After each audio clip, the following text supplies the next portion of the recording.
আপনি নামাজ পড়েন, কুরআন শুনেন, কিন্তু কখনো কি মনে হয়েছে আল্লাহ তাআলা আপনাকে বধির, মূক আর অন্ধ বলেছেন?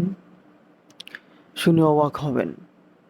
চলুন শুনি সূরা বাকারার 18 নম্বর আয়াতে আল্লাহ তাআলা কি বলেছেন। আল্লাহ তাআলা বলছেন, সুমউন বুকউম উময়ুন ফাহুম লা ইয়ারজিউন। তারা বধির, মূক ও অন্ধ, ফলে তারা আর ফিরে আসে না। সূরা বাকারা আয়াত 18।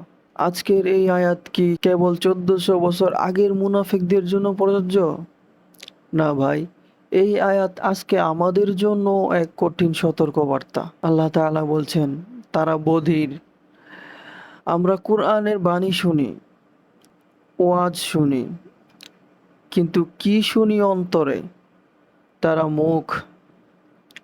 অন্যায় দেখলেও আমরা চুপ, সত্যের পক্ষে কথা বলি না। তারা অন্ধ, চোখ আছে কিন্তু নৈতিক অন্ধত্বে ডুবে আছি। ঘুষ, মিথ্যা, হারাম ইনকাম সব জানি, তবুও ছাড়ি না। এই আয়াত আমাদের বলে দিচ্ছে, যে আল্লাহর দিক থেকে মুখ ফিরিয়ে নেয়, আল্লাহ তার অন্তর বন্ধ করে দেন। প্রিয় ভাই ও বোনেরা, তথ্য প্রযুক্তির যুগে থেকেও আমরা যেন আন্তরিকভাবে বধির, মূক ও অন্ধ না হই। আসুন আল্লাহর দিকে ফিরে যাই। এখনই সময় নিজেকে বদলে ফেলার, আল্লাহর পথে ফিরে আসার। আপনি যদি সত্যকে ভালোবাসেন, কোরআনের আলোয় নিজেকে গড়তে চান, তাহলে এই চ্যানেলটি সাবস্ক্রাইব করুন এবং ভিডিও শেয়ার করুন যেন আরও মানুষের কাছে এই বার্তা পৌঁছায়। জাযাকুমুল্লাহু খাইরান। আসসালামু আলাইকুম।